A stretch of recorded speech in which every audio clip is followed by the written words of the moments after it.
Token Arthur was always curious about new things.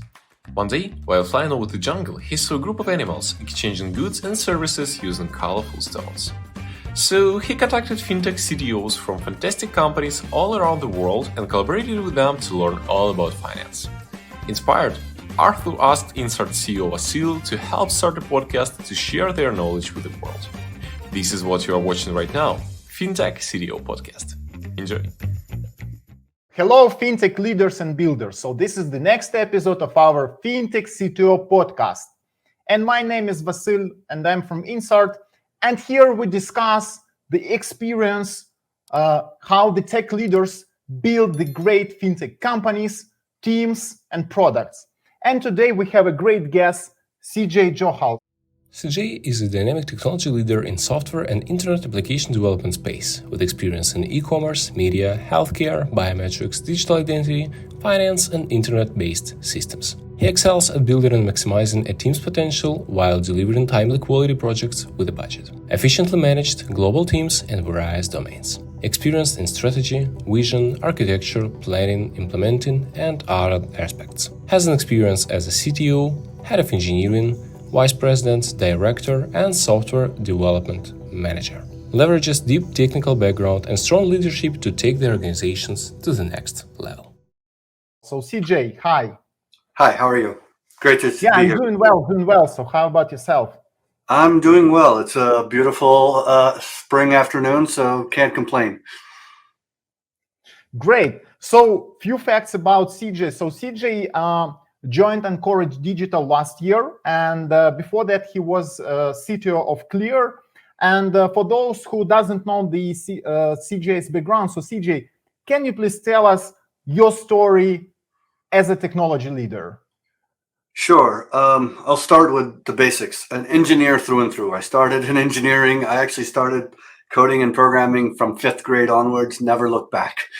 So started as an engineer, moved very quickly, was fortunate enough to be a part of some large companies such as eBay and Lockheed Martin. Decided very early I wanted to get into leadership. And as part of that, I did my own startup for a couple of years, which was a great experience. At a startup, you get to wear every hat there is from a technology perspective and see the success from start to finish. Startup didn't really work out the first time, which is fine. But I learned a lot. I joined financial services, then went to B2B platform at eBay again, joined Audible as a senior director of engineering for their platform team, then ZocDoc as head of technology, and eventually Clear, and now head of engineering at Anchorage Digital. So a good, I think, progressive path from a career perspective, and I took my time. Yeah, so you have really great path, and we will discuss this. And my next question is, what's the difference between leader and manager based on your experience? I think the word, manager is something that we as leaders should stop using. A manager has been always sort of connected with someone who manages a team and is purely getting things done, executing. In my opinion, leadership is a lot more than just managing a team. It is growing the careers of individuals. It is thinking strategically. It is working with stakeholders. It is making sure that you are thinking about the risks, all those things. So leadership comes with, I think, a lot more responsibilities and intangibles than a manager historically has. So I prefer always to be talking about leaders and growing and building leaders. So can we say that leaders are working like on the strategic level and managers work more on the operational level? Operational, tactical, I think the way I look at it. And when you first start to have management responsibilities, I think that manager hat is the right hat, because you're looking at how do I execute? How do I get things done very, very early? But you have to move very quickly into the leadership journey so that you can grow as a leader and not just be a manager forever. So as of now, if we talk about percentage, so what the percentage you are a leader and what the percentage you are a manager? Right now, I would say that I am probably 15 to 20% manager. Those are just making sure things are going right, that I am not surprised by anything. The rest of it is mostly leadership, which is around thinking what is 6 months, 12 months out, thinking about my leadership team and what are their strengths, what are their weaknesses, how do I build them so there's consistency. I'm a leader who believes in fire and forget. You give someone a task, you don't have to worry about that task. But not everyone operates in that mode. So for me, for people to align with how I operate, I have to coach them. I have to teach them that this is my expectation. This is how I operate. So speaking about leadership and management, for the engineers, there is always some turning point when you start as an engineer and then you realize that you want to move to managerial and or leadership roles. And it looks like this turning point for you was at eBay, and you turned from like being a software engineer to a technical lead. So why actually this happened with you? It happened actually a little bit naturally for me, which was there was a very large project to sunset one of the platforms that I had worked on as an engineer, and they asked like for a volunteer to just say, hey, who will be the technical lead of this? And I raised my hands. I said, hey, I will love to try this. At that time, it was a lot more technical, so I liked the architecture, the design, and driving it. But I got a taste for leadership, and I got a taste for driving things and managing things. And I really enjoyed it. One thing that I was missing, though, was the direct people management aspect. Unfortunately, at that time in my career, eBay had a philosophy of not having remote leaders. Everyone had to be in San Jose for you to be a people manager, and I was not willing to relocate at that time.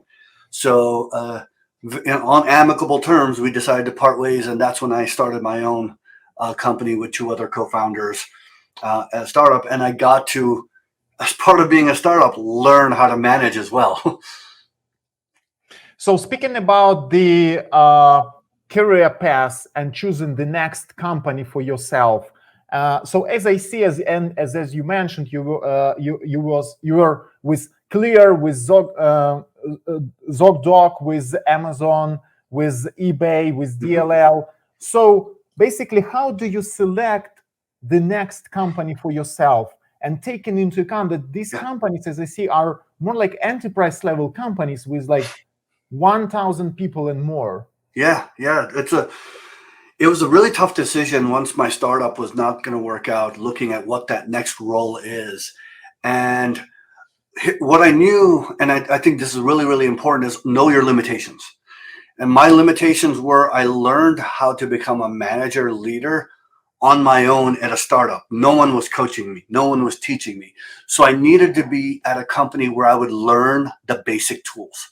So that's why I chose a company where there were two things I wanted. One is I could absolutely make an impact. But second, there was training and mentorship available to me so that I could have the basics down from a formality perspective. That's why I think for me, the next two roles, when I looked at Delaga and eBay, there were larger companies because I wanted to continue to make sure I had enough tools in my tool belt to do the basics, to do things that should come naturally, but I hadn't been taught yet. So speaking about this startup, which is very interesting because as I see, all the companies in your career path, they are like more enterprise level, but after eBay, you tried this startup. So after doing your startup, why did you decide to join big companies, but not to try again in the startup world? Purely, as I said, learning to become the basics of people management and leadership. I'll give you an example. At Amazon, I attended a course regarding situational awareness. And this is a course, a 2-day training where they put you in situations and you're supposed to learn how to read the body language of the person you're talking to, so that in the moment you can adjust your message. So if someone, for example's face starts to look down, your message is not landing, you have to adjust your message immediately because they're not hearing you anymore. I do not think I would have gotten that training and learned that skill if I stayed at a smaller company at that stage in my career. So many people blame to join enterprises and say, hey, you need to start your own startup. It looks like you have the opposite way of for your career, and you're very successful in that. So can you maybe give a couple comparisons? What are the pros and cons working for startups or working for the enterprise level company? So you already mentioned the learning, which is great, the opportunities to grow as leader. Maybe more specifics. Yeah, I think one of the good things about an enterprise is not just the learning aspect, but the maturity of their processes and that things are established so that you can focus on your art and craft of just being a leader. You don't have to worry about operational maturity. You don't have to worry about things that may create you to sort of deviate from focusing on yourself. And I think those were areas that I wanted to get very, very good at, which is how do I make sure that leadership and management becomes just very innate, normal within me? And you know what good looks like. When you go to these enterprises, you know what good leadership looks like. You know what good process looks like. You know what mature looks like. Operationally excellent. You know all those things because you see them and you witness them. Then if you pivot back, and this was the approach I took, is go back to startups and early stage, is you bring those learnings with you and you're like, okay, here's a great hiring or interviewing process for technology that I experienced at eBay and Amazon. The same exact process will not work at my startup, but there's a version of it. And finding that version is leadership, in my opinion, is finding like, okay, instead of the 10 steps, what's the 3-step version for your startup? So lately you joined Anchorage Digital last year. And my question is, why? I think one thing you'll also see in my career is I got advice from a friend, a colleague of mine, years back, about 12, 13 years ago, saying, hey, they like to change companies every 3 to 4 years. And it gave them dimensionality. How do I continue to add to my repertoire? I took it a step further. I was like, you know what I want to do? I actually want to not just change companies. I want to change industries every time. So you saw, if you look at my career, I'm changing industries regularly. And crypto is something that was always very intriguing to me. And I'm security minded. I'm very passionate about security engineering. And Anchorage Digital just checked those boxes for me, which was great. I think, but it also checked that one box of being in a completely new domain and industry. And I feel that what that allows for me to flourish in is that I bring different perspectives from the different industries I've been a part of and seeing what applies, what doesn't apply. And also, Vasily, no one can tell me that I need domain expertise to be successful. Hasn't been an issue in my career yet. So speaking about domain expertise, we will discuss this. I have a couple questions here, whether you should have or should not have the domain expertise. But let me ask you one more question here. What was your initial goal and what are your current goal as a head of engineering at Anchorage Digital? Sure. Because it's very important for the, like top level leaders to have the specific goal and work towards this goal. Yeah. My initial goal at Anchorage Digital was come in and continue to grow and invest in the team. Anchorage Digital is going through a tremendous growth phase. They had tripled their engineering organization. So making sure that the growth continued. But as we grew, we got to a point where, okay, we have the right size of an organization. Now, what does mature look like? What does good look like? When you grow so quickly as an organization, it comes with a little bit of chaos. It comes with, okay, this is a process that worked when you were 50 engineers, but now that you're 100, that process doesn't scale. So how do you find the next version of each process, of each thing that you were doing well when you were smaller, but you need to do just as well scaled? The second thing, I think, so besides maturing the organization, is there's a great culture and engineering DNA at Anchorage Digital. And it's really, really important that as you grow a company, you don't lose your identity. The culture that made you successful when you were at a certain stage, that culture needs to continue. It should evolve, it should grow, but making sure you don't lose that identity is important. And that's what I also focused on. So speaking about the technology leader, on your LinkedIn, I have read that you say about yourself that you're inspirational technology leader, okay? And also taking into account that you manage, teams as big as 400 people. So can you break down a little bit more, what does it mean, inspirational technology leader, for the and being the leader for the enterprise organization specifically? Sure. For me, inspirational, like I bring the best of me every day. You will see someone who loves what they do and is excited about work every day. So I make sure my teams understand that there is energy that I bring, and I want them to match that energy. You have to love what you do. You have to be excited at what you do. That's when you do it well. That's when you do things and you go above and beyond. I think it's really important as a leader, especially in enterprise companies, to lead by example. You have to live your values. So for me, I have never asked anyone to work harder than what I work. I will put in the effort. I will match your hours. I will work just as hard as you if I'm asking you to put the work in. If I'm asking you to be technical architect, you will see me be just as technical. You will see me dive deep. So it is making sure you set that bar and lead by example that inspires people. I think to give you a great anecdote, we took over a large organization, and it was the challenge given to me is this organization is not performing. And I dove deep, and what I found was they were not performing because they really did not feel connected with their leadership. They did not feel the leadership had not earned their trust. I dove deep with each team. I earned their respect. And I think I got the best compliment I've ever received in my career, which is two of those teams came and said, "We work hard for you.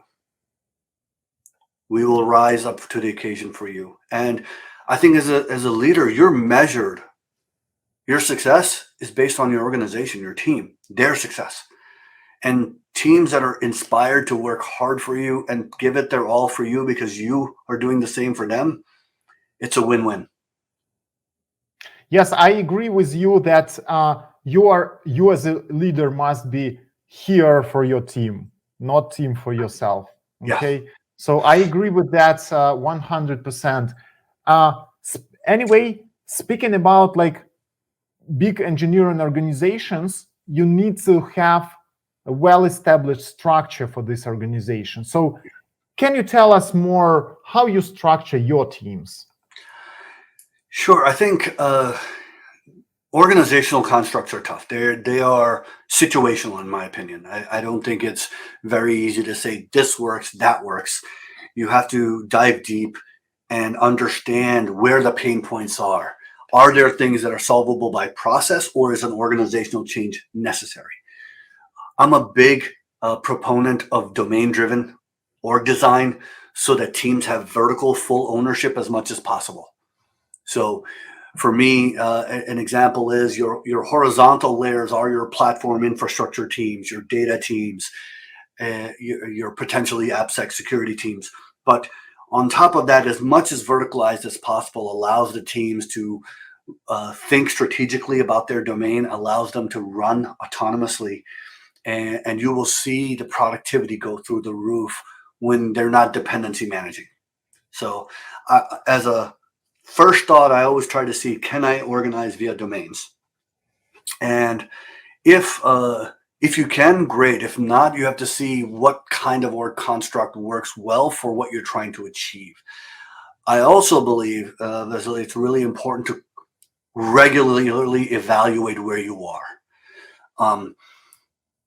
What an org design that you thought of 12 months ago may not apply anymore because of the growth or the maturity or some new initiative. So you should always be thinking about how are you evolving your organization so that you are not thinking that a design a year ago still works and your organization is actually living with some pain. Agree. So the organizational structure is always dynamic, depending what goals you have. So you need to constantly evaluate if the current organization structure matches and is it efficient to the goals that you need to achieve. Agree. So, and how many people are in your team approximately right now? We are slightly under 100 in our engineering organization right now. And it is one of the things that I'm a fan of is it's the right mixture of leadership to individual contributor. And that assures that the individuals are getting the right attention. I think that one of the things I'm very passionate about is making sure individuals have career paths, growth paths, and that comes from the leader they report into having the scalability. If you have, as a leader, have 12, 15 directs, you're not going to be able to scale yourself. How many directs do you have right now, and what would be the optimal number for yourself? For myself, so I have right now 10. It is not optimal, but for me, I like to be in the 4 to 6 range as a leader, with each leader having the right level of autonomy for an org. And those also change by organization. You sometimes can run with just 2 or 3, depending on the organizational design. But are you still like vertical oriented team or like a matrix? Like we are absolutely as much verticalized as possible with a few domains, and then I have probably about 4 horizontals or like service type teams. Mm-hmm. So how would you define what are these domains specifically? It's a difficult process. I think one thing that I was fortunate about with Anchorage Digital is that as I joined, the domains were fairly well designed and defined. I think that they knew what areas they were going to be strategically invested in. To go back, when I was at Audible, we went through that exercise of what does a domain-driven design org look like? And it was a 3+ month process between a leadership team of 5 of us, 6 of us, meeting almost daily to make sure that the domains we thought of from an org design perspective check the boxes. And when I talk about check the boxes, Vasily, it's okay. Business should be able to understand that domain. Finance should be able to say, yes, this domain makes sense and I can apply metrics to it. Everyone should be able to look at a domain and say, yes, from a business perspective, it makes sense. So there are a couple of frameworks on the market, like Scaled Agile framework, SAFe, like Scrum of Scrum, or large scale Scrum, you name it. So do you use any kind of this framework, or you just have your own vision how to structure the organization? It's funny. I used to come with a very defined view of what Agile is. Because I had done enough Agile transformations where I felt like I know Agile, so I don't need to be taught it. I know exactly what to do. I come in and this is what we're doing. I went through Agile retraining, if you will, in 2015, 16, and realized, 17, realized actually that I had brought my biases in. And the one thing about Agile is supposed to be flexibility. You adapt the process to what works for you. So I had actually come in and become too narrow in my definition. So I've learned a little bit more. I'm a fan of Agile, but what version of Agile, what ceremonies an organization needs or must adopt, I think needs to be situational. I think coming in with predetermined, whether it's safe, whether it's Scrum or Scrum, these are the things that work, I think is naive. So organizational structure is very important for sure, Yeah. but it's even more important who plays what roles. And as soon as you are on the top, of the organization, and you have your own reporters who are managers and leaders themselves, it's very important to select the really great people here. So how do you select those leaders, and how do you interview them? How do you coach them? Maybe it's interesting. I was just talking to some people about this last week, and I think for me, you have to, when you look at what qualities, you have to put the qualities in two buckets. What quality can be learned versus what qualities are natural. And I have found three things that are not necessarily can be learned, and they have to be natural, and those are what I look for. One is curiosity learning. You are either someone who loves to learn and is curious about learning or not. I don't think you can be taught to learn and be curious. So that is something that I do look for, is how do you spend your time staying on top of the industry, or in your free cycles, how do you learn? That's something I gauge. Problem solving.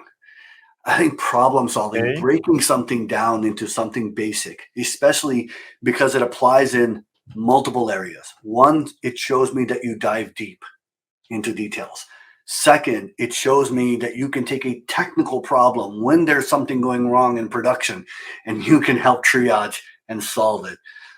Lastly, I think problem solving is something that we have to do day to day from an execution. How do you tackle those? So that's something I want to have someone bring to the table for me. Lastly, I think is ownership. Ownership and accountability is very hard to teach. Someone typically displays ownership or not. And what I've seen is that sometimes trying to train or show people this is what ownership means, people don't always get it. So I think as a leader, you have to be able to show ownership, accountability. You have to be able to be curious, and you have to be able to problem solve. Those are the three intangibles. Everything else, in my opinion, is coachable and teachable.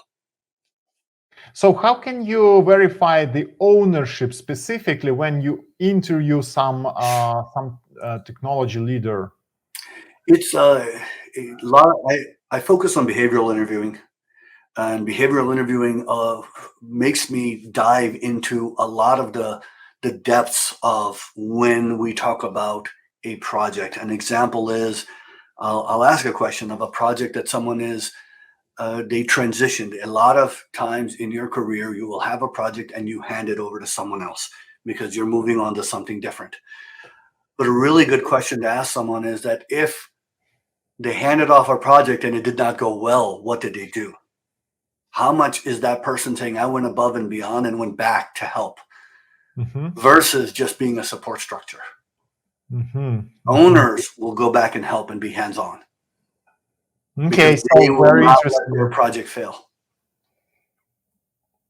Yeah, I agree with you that the ownership is crucial for the leader, because without accountability and ownership, it just doesn't work. And you must own the product. You must own the results of what you do.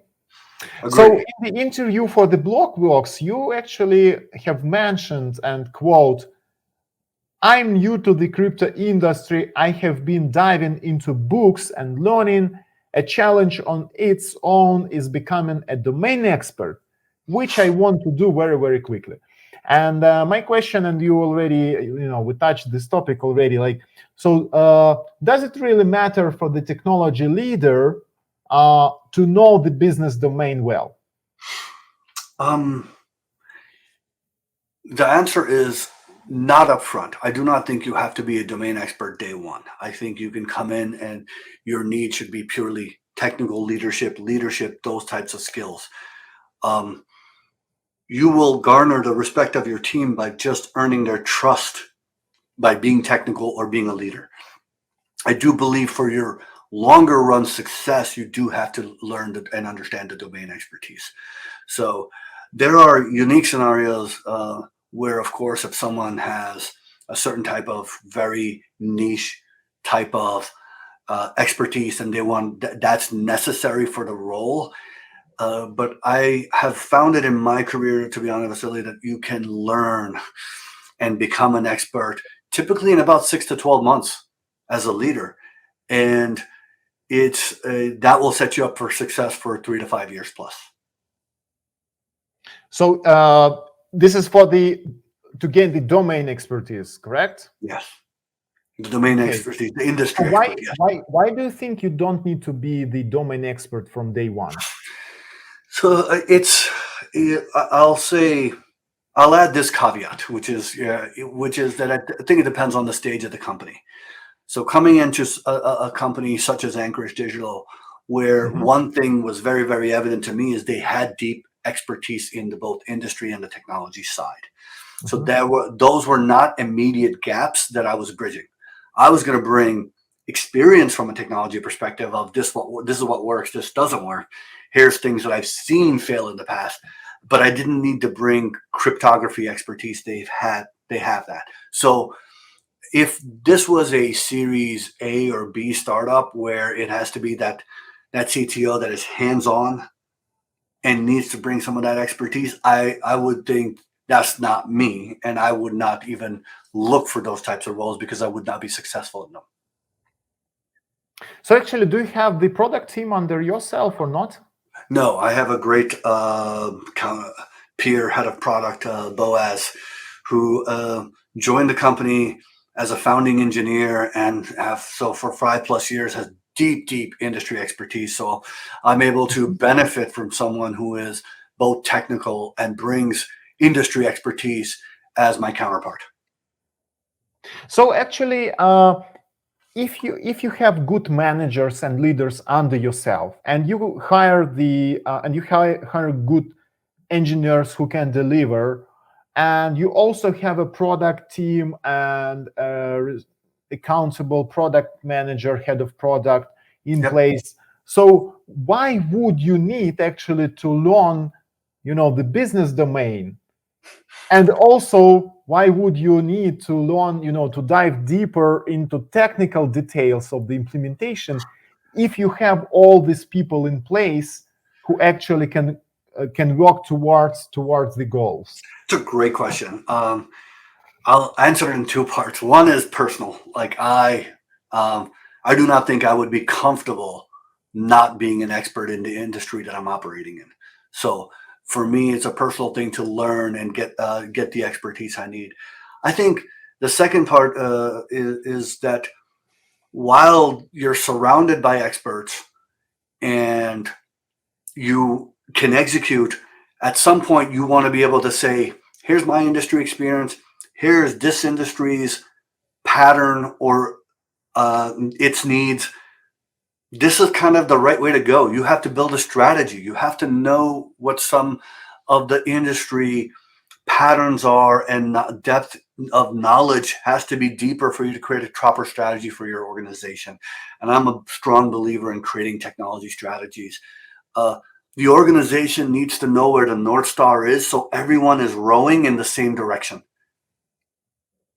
Okay. So speaking about your current role, so let's recap. What would be the, let's say, 3 major areas of responsibilities for head of engineering at Anchorage Digital? Right now, the focus is primarily, again, maturity. So how do we get to operationally mature? We are also dealing with, I think, technical challenges of how we scale. So making sure that you're able to get your platform to the right level of scale for future needs. I'm a person who believes like, let's design now for at least the next 12 to 18 months plus, so that you're not reacting in the moment. So how do we start to build a technology strategy around that and plan for those things, and then interweave it into your roadmap? I do not believe in asking for business to say, hey, give me 1 year and I can re-platform and I'll come back with a better version of the platform. No, as part of your execution, you got to find a way to weave those things in. And I think the third thing for me is to continue to build the culture. There's a strong engineering culture, and I want to continue to evolve some of that and continue to invest in that. And that comes from not just living the values, but making sure everyone is living those values. And a lot of the culture stuff comes from psychological safety. So we build a culture of making sure people can speak up, say when other people are not maybe following the values that we hold dear, but in a psychologically safe manner. So because it's provided in a way to get better, not as criticism. So to me, the corporate culture and the team culture is actually, like a set of behaviors of actually team members and the people that you hire. And with that large organizations that you manage and lead, like 100 people, 200 people, 300 people, you constantly need to hire new people and new engineers. And so what would be the most effective way to recruit the best engineers? I think it's important to make sure that the first thing you're doing is calibrating within your organization as what certain roles and responsibilities are for an engineer, so that it is never a situation where one team that is hires for a particular skill set or a particular role, and that person moves to a different team, and that leader is like, oh, I thought you were going to perform at this level, but you're not. So how do you make sure everyone understands the role, the responsibility for what they're hiring for, and we're calibrated on that? I was a fan at Amazon where the process was, you hire for Amazon. You hire because everyone is calibrated for that level or whatever role you're hiring for.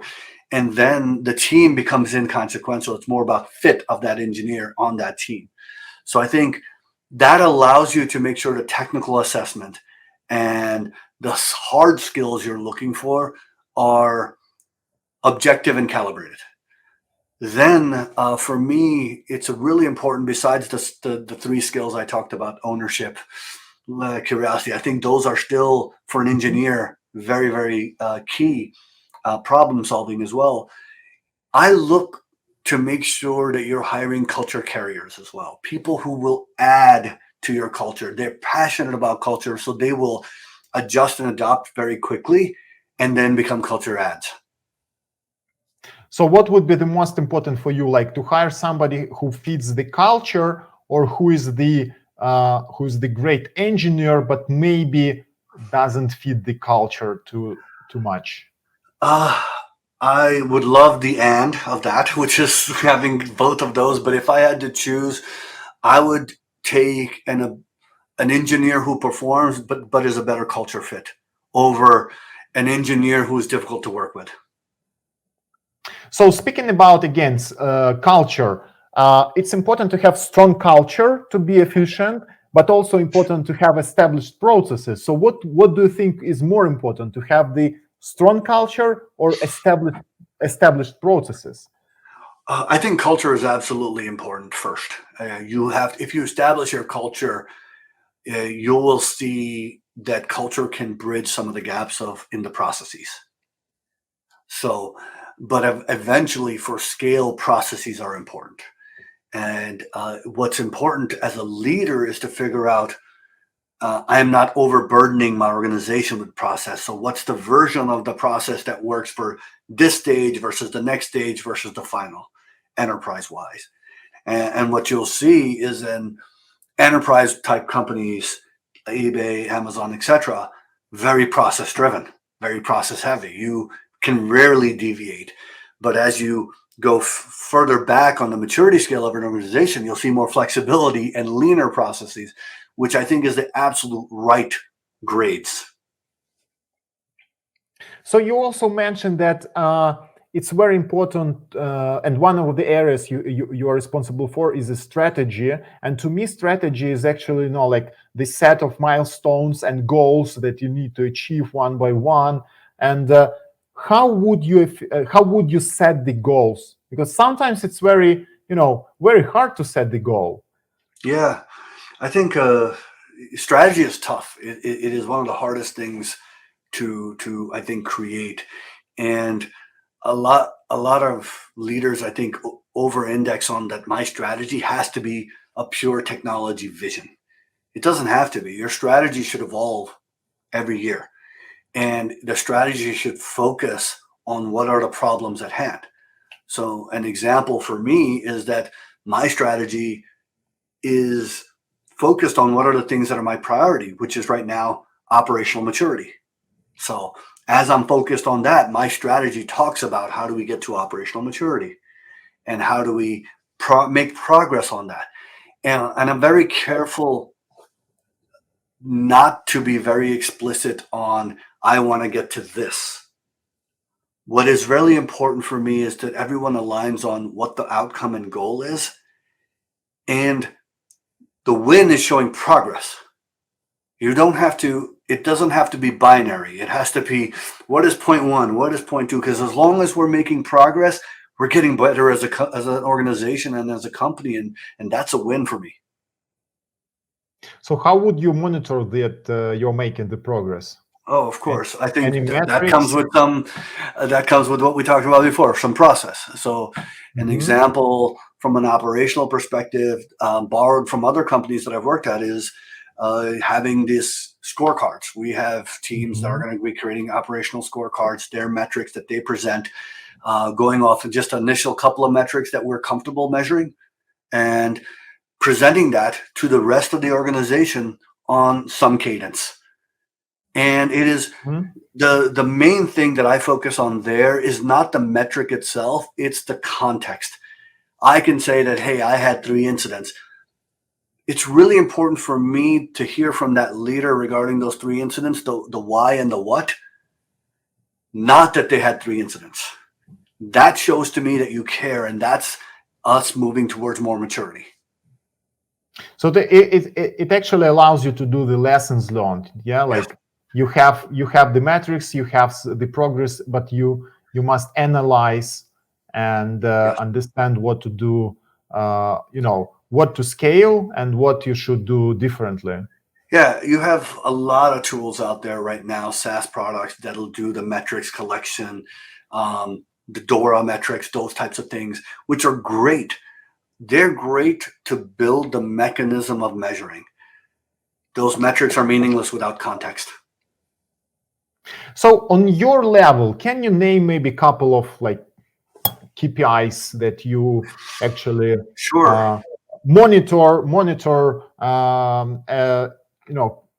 when you monitor the organizational maturity that you mentioned? One thing that I look for is I'll take 2 different versions. One metric that I care about with regards to roadmaps and execution is predictability. And predictability is for me a really good indicator of the maturity of the organization. And how predictable are you?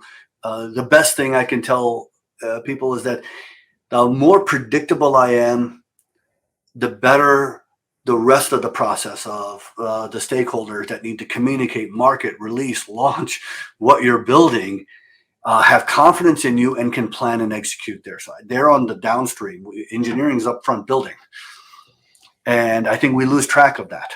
The second thing is I look for not necessarily system uptime, but more like functional uptime. So are there incidents that happen that are bringing functionality and giving the context around that? So I think system uptime is very easy to game. Functional uptime of where some critical functionality that has to be up at a certain SLA. But I'll give you examples. The team should determine what their metrics are. They know their system best. They know what people should care about. I had a team we were measuring all the right metrics for their system facility, but they actually came back with a great metric. They came back and said, listen, Actually, our best success is customer case numbers. If we can reduce that, we're doing good. And we started to monitor that. And I think that's a great outcome where the team knows their domain, their business, and they came up with the right metric to measure. So CJ, speaking about the teams, and you have the verticals and you have the leaders for each of the vertical, but again, you need to develop them. And many companies, they implement like personal development plans.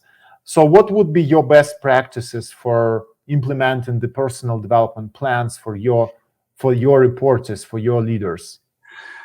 I think it's important to understand where someone wants to take their career. There are people who want to become pure leaders and they're okay with distancing themselves from technology. There's people who want to remain close to technology and become leaders in that manner. There may be different parts. Some people want to be more public facing, less public facing. So understanding what exactly is that career path, and then having a very honest conversation. What I like to do is I don't try to bring, here's the things I think I need you to do. I ask my leader to first create the draft of that. Are they, and my gauge of that is, are they self-aware? Do they know the shortcomings that they have to get to the next level? And then we calibrate, we align. Okay, here's what you said, here's what I said. How do they match? And if they match well, great, we're aligned. And now let's create measurable outcomes for those.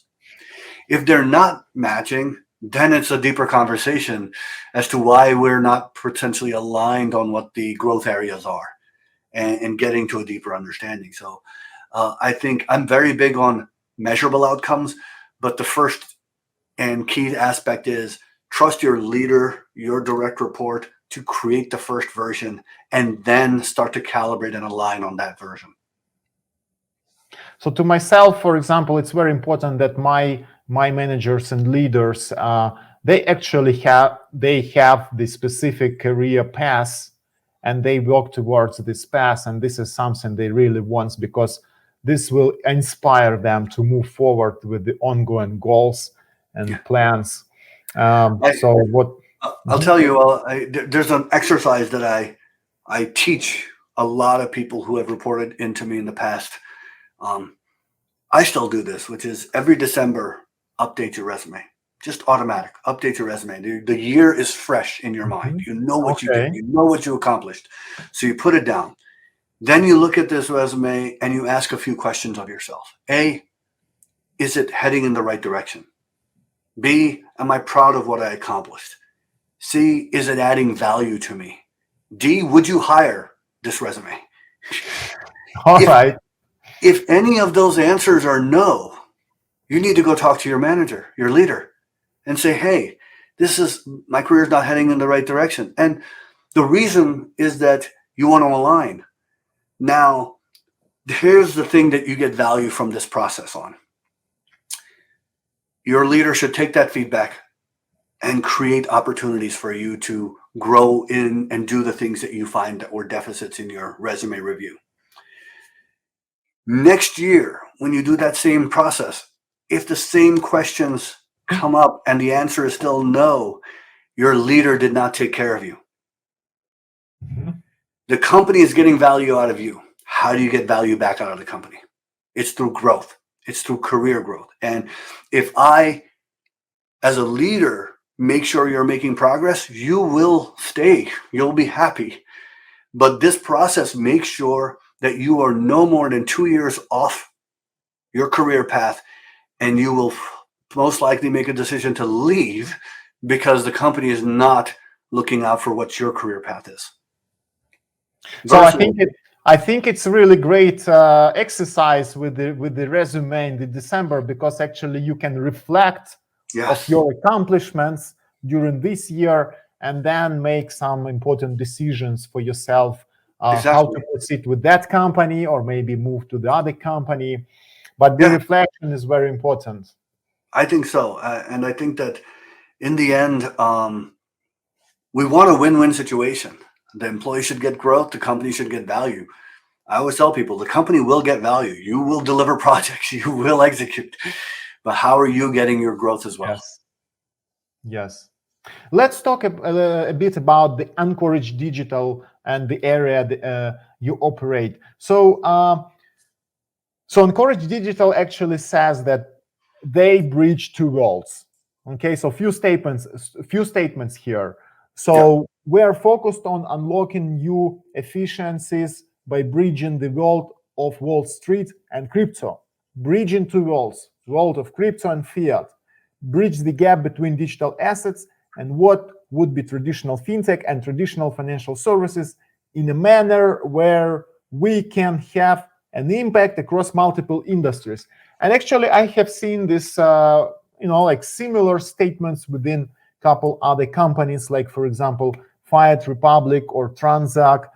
And what actually is different? What is unique about Anchorage Digital in accomplishing this mission?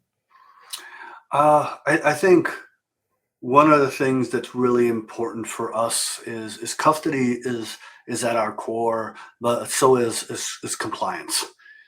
And you'll see that when we look at the services and the infrastructural building blocks that we are providing for whatever feature functionality a client partner wants to leverage from us, we're making sure that it's being built in a compliant manner, and you can have confidence in that. And I think that the crypto industry, as you've seen over the last 12 months or so, has gone through a little bit of a shakeup regarding companies that were not performing, I think, at their best interest from a compliance perspective. So that's something for us that we take pride in.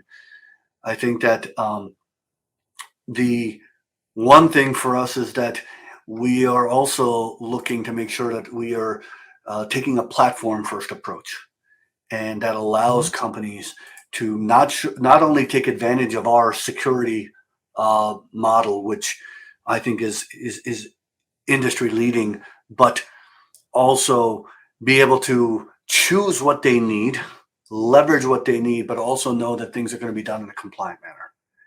And I think that differentiates us. I did a lot of homework prior to joining Anchorage Digital. For me, there were a couple things that were key. I did not want to join this industry where it was purely an exchange or a pure protocol or a coin. I wanted to join a company that was truly believed in what crypto can offer long term, and B, was doing it from a platform perspective to enable really what we believe crypto can benefit for the world can benefit from it, but bringing it to the masses. So bringing it from a B2B perspective, so that a lot of consumers can take advantage of that. That was what was very attractive to me about Anchorage Digital. I don't think there's a lot of companies that are focused on that. For this type of companies that are bridging two worlds, I have seen that they may struggle a little bit, with liquidity of one of the sides. So you need to have on your platform, like liquidity on the fiat side, but also on the crypto side. So for Anchorage Digital, what is the most challenging right now, to get more liquidity on the crypto side or on the fiat side?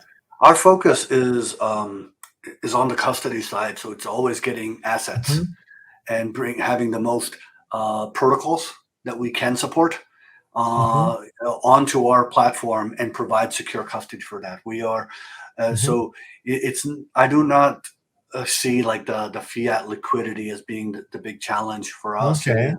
Making sure that we are the clients that want to buy and hold digital assets have a secure and safe mechanism to do so.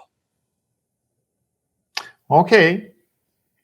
As I understand, the whole system is on the market for something like more than 6 years, and Yes. during that time, all the successful products, they should have some level of technical depth, and they should be some kind of legacy system in place. And to myself, based on my experience, we always need to have some strategy of fighting the technical debt, and ultimately it could be like, two major strategies, like full rewrite, maybe, I don't know, something like every 5 years, 8 years, or gradually decouple your application into services and upgrading them. So what would be your best practices to deal with the technical debt strategy? It's a good question. The first thing I always ask when I join an organization is I ask every engineering leader to say, tell me catalog your technical debt for me. Tell me what keeps you up at night. And typically it's the best way to know how deep of an understanding a leader has of their system is they're able to highlight the pain points, the things that they worry about, not just near term, but mid to long term as well. So I think it's important to have leaders think about that, but then catalog it. Because what you need is, once it's cataloged, you need to look at, are there themes? Are there things that you can do broad brush, or is it each really specific to each domain, each area? And then hold the leader accountable to create a path forward. If you do not create a path or a plan to address technical debt, it's just going to stay. You're not going to prioritize paying that debt down. And the goal is never really to get to zero, right? It is to make progress on paying it down to some point.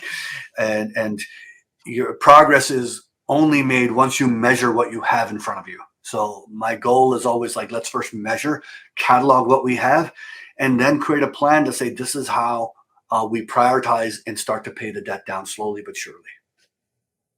So don't you think that the strategy to do just full rewrite and don't care about the technical debt is more efficient? Because I have seen that some companies do this and just do the full rewrite every 5 years, because anyway, technology will become like legacy, and you can't upgrade your system, all the time. So for example, for one of the clients, we're doing like re-engineering of their Delphi, so we don't have like Delphi on the market anymore. Yeah. Okay, or Peak Basic, for example. So still there are legacy systems in Peak Basic or COBOL.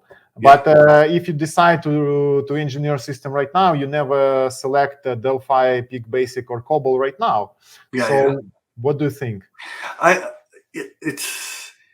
It definitely is an interesting problem, because I think that my view is, if it's a large-scale enterprise solution that is written in a language that just cannot stay with modern times, I do agree with you that you have to replatform. You have to rewrite it into a modern language that has some level of sustainability in the mid to long term. So like projects written in Basic, COBOL, those things, yes, I think a rewrite makes sense. In the last 5 to 10 years, there hasn't been, hopefully, projects written that started in COBOL. But if you've used, whether it's Java, .NET, something like that as a modern language, but you've amassed tech debt, I'm against a full rewrite. I've seen too many downfalls to that. A, it always takes longer than you predict. B, you have to be fully confident about the use cases are documented, that edge cases are not going to get lost in that rewrite. Third, unless you get agreement from business to say that the features go forward are going to be frozen, you're going to constantly play catch up. So even if they slow the feature down, there was a rewrite I was a part of that was supposed to take, I think, 1.5 years. It took 3.5 years. And the last 9 months of that was purely playing catch up for the features that had been built for 2 years before. Correct. So I think that I was talking to someone at PayPal, and I liked their approach because they went from a monolith to microservices. And a lot of people initially think about, how do I make the UI and the front end and the user features move the fastest? So it's like concentric circles, but outside in. PayPal took the approach the architect walked me through inside out. So they first like, okay, let's decouple and build the core components. And as we build those out, everything else we can add later. And that approach allowed them to iteratively get there, and I think faster and more accurately. And I think if they had done a re-platform, they probably would still be rewriting that code. So from my experience working with large scale projects, it's always about the cost benefit analysis. So you always need to analyze whether it makes sense to do the full rewrite, partial rewrite, or gradually refactor, re-architect, decouple your application into microservices. But it's always the business decision, not just technical decision. And I think as an engineering leader, it is your responsibility to bring that business case to the forefront. When I was at a previous company, there was a lot of technical debt, and I didn't want to tackle all of it. But what I did is I took one part of the system and I said, give me 6 months to rewrite this, and here's the benefits you will see. It did take us, unfortunately, I think 8 months to rewrite it. But once we built that one area, the benefits and the business, all the value of the flexibility we had created for them to experiment with some of their business models, it unlocked the next area for me to refactor. Okay, CJ, layoffs.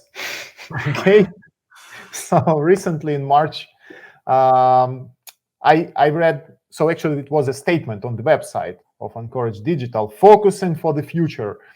And statement was published on the website, and just quick quote, those combined conditions have resulted in heightened demand for the safe and secure digital asset products and services which we provide. In fact, our clients' assets under custody are at an all-time high. However, this same macroeconomic, market, and regulatory dynamics are creating headwinds for our business and for the crypto industry. Against that backdrop, we have restructured our team and will be parting with 75 employees, approximately 20% of our team. And I think I see that similar situation we have with many companies on the market. So even the very well-funded companies, they actually do layoffs. They have done layoffs in the Q1, maybe still in progress a little bit.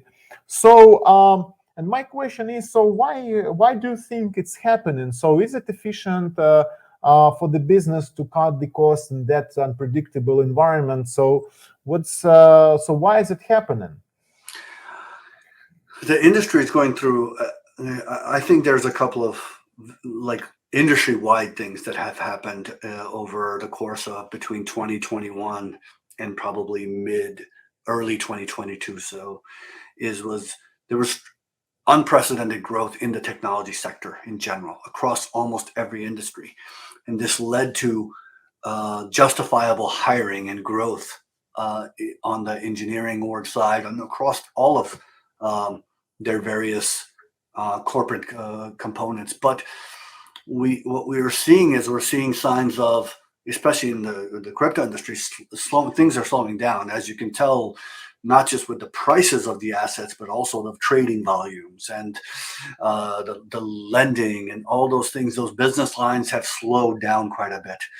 And in the non-crypto sectors, you see revenue slowing down. You see, and one of the things I read online, which is, you can either save yourself $1 in operating costs or increase your revenue by some factor like 2%, 2x or something like that to offset that, typically, or 2.5 times if it's depending on the margins.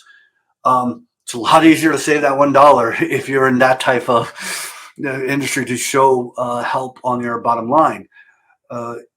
In the crypto industry, I think a lot of this has to do with understanding the couple of unknowns. One is we do not know how long the crypto winter and the headwinds that we're facing are going to last. So companies are making some strategic choices around that to make sure their runways and the sustainability of the company is there. And I think that if you are not public and being uncertain about what is going to economically be viable over the next 12 to 18 months, extending your runway is absolutely important as an organization. And I think that's what you're seeing non-public companies do. Public companies, that's more about shareholder value and showing that your revenue growth, and the fastest way to show revenue growth is actually save costs. So do you think that layoffs actually means postponing all the new projects, postponing with the innovation, and just focusing on the maintaining the current systems? So what's your strategy? What's your view on this? Not for us. I mean, it is not slowing down innovation for us. It is not slowing down our investment. It does mean prioritization and prioritizing the right things for the next 12 to 18 months. And I think that is an explicit decision, not just us, but a lot of companies have to make, is what is the right priority. When everything is going well, you can invest in everything. You can say yes to every project initiative. When there's headwinds, you have to scrutinize what you work on. And it doesn't mean that you will not invest in something. It just means you won't invest in it now. That maybe you're willing to wait 6 to 9 months before that initiative starts up. So do you think that kind of market conditions, they actually force companies to be more efficient in terms of prioritization? Because when you have abundance of, like outside investment, so you can just like throw money for all the projects in your roadmap. But when you're limited with the resources, you need to start thinking about the prioritization and just put more effort into prioritizing things and strategizing. So what do you think? I think, yes, I think that when you think leanly and you think about being very efficient, you're going to be ruthlessly prioritizing, which is a good thing, because I think it leads to an organization being focused. And when you're focused, you are successful. And I think that's one thing that a lot of companies sort of learn late in the game. And you see so many examples of this with regards to whether it's WeWork or those types of things, where they expanded into almost everything and tried to go wide before they became master of their first area. And I think that it's important that focus brings that prioritization, so that you are growing what you're good at and bringing that to its maximum capability first, before you start to expand into the ancillary areas of growth. Okay. So again, speaking about that, you're inspirational technology leader, okay? And you need to do this exercise with layoffs, okay? So what would be your advice how to do this in smart way, not to hurt the feelings of people? Because, layoffs, it's always, there is always some level of emotion in this process, unfortunately. But we need to do something with that. So what would be your advice here? Tough question. Unfortunately, I have done quite a few of these, half a dozen, if not more, of these layoffs in my career. And, emotions is the absolute right word. And no matter who's on which side of the equation, it is emotionally draining to go through the process. And I think that for me, I was actually preparing myself, and I was like, you know what? I've done this, so I'm going to be okay. I'll be able to get through it. But it still is hard every time. And I think it's really important for you to be able to rebound as a leader very quickly. Your messaging has to come from the heart. It has to come where you feel the pain on both sides, and you know that this is not easy.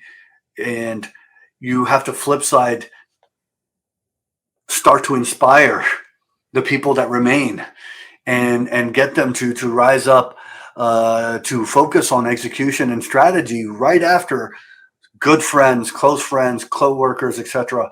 are leaving the company. And I think that's one of the hardest things. But I truly believe in one thing, which is you learn from hardship. You learn when times are dark. You learn from failing. You're not learning. If you're doing something well, you already knew how to do it. And I think that for me, each one of these things adds a layer of dimension for a leader. It doesn't make it easy, but it is an experience that you have to go through to understand what really hard is, and then be able to say, okay, I've been through really hard. So now when I have a day-to-day project issue, man, doesn't compare to what I went through. And you should bring that energy forward for the rest of the organization's sake. I think it's tough. I don't know many people that are really good at this. I'm not that good at it. I got feedback towards the end of the week, like, man, CJ, you look defeated. I'm like, yeah, I understand. But next week, you're going to see me rebound. Next week, you're going to see me come back with the right energy. But in the moment, it's hard to not let those emotions bring you down to a few notches. So I have seen the approach like reducing the salaries for the team members, but not doing the layoffs. So what would be the solution not to do the layoffs? Do you think this is a good solution to reduce the salary and not doing the layoffs or not?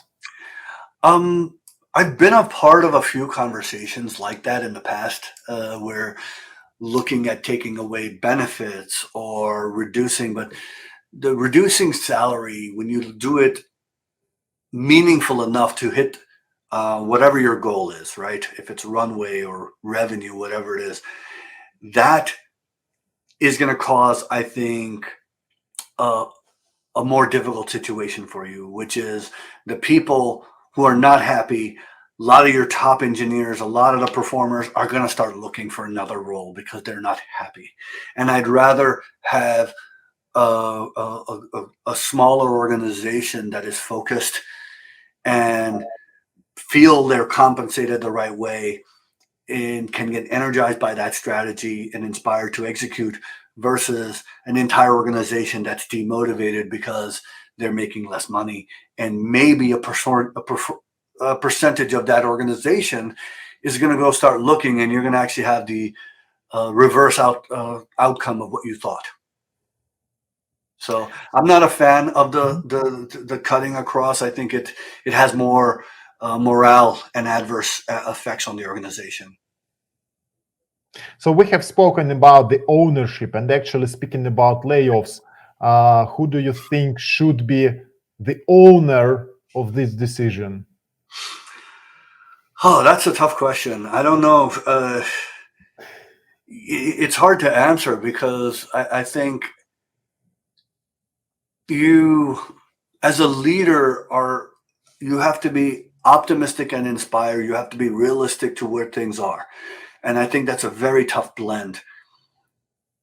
With industries that are that are facing headwinds, like the crypto industry, I think it's hard to predict when industry headwinds come and when they end. I think that you have to prepare for the worst, and that's pragmatic. That's practical. I think it's hard for you to anoint blame because of that. Now, I will be the first to say that if there's mismanagement and a company that was just hiring blindly or investing poorly or spending poorly, and that resulted in that company having to do some level of layoff, the accountability should be on leadership there. And I remember a conversation I had with a CFO once, and it was eye-opening to me, but I had just taken over, and first meeting with the CFO with my new role, and they came to me and they said, I want you to show you two numbers. Here's the engineering technology spend in the last 3 years. It had gone up 63%. Company revenue had grown sub 5% in that same 3 years. He asked me to explain that. And I said, I do not have an explanation. All I can tell you is that would never happen under my watch.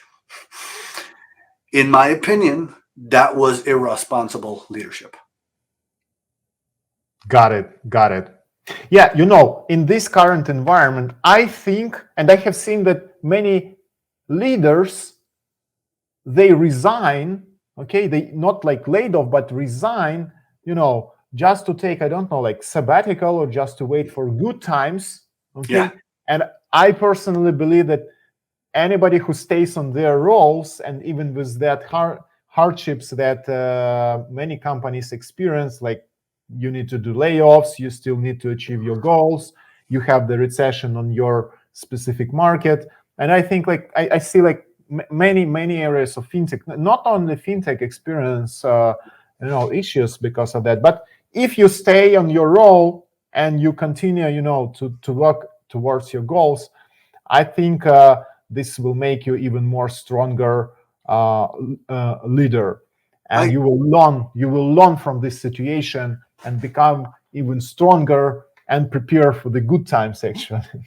I completely agree with you. I think some of the strongest companies have emerged from when the industry or even there's like financial stress worldwide, and the dot-com boom and then the bust produced some of the best companies that came out on the other side.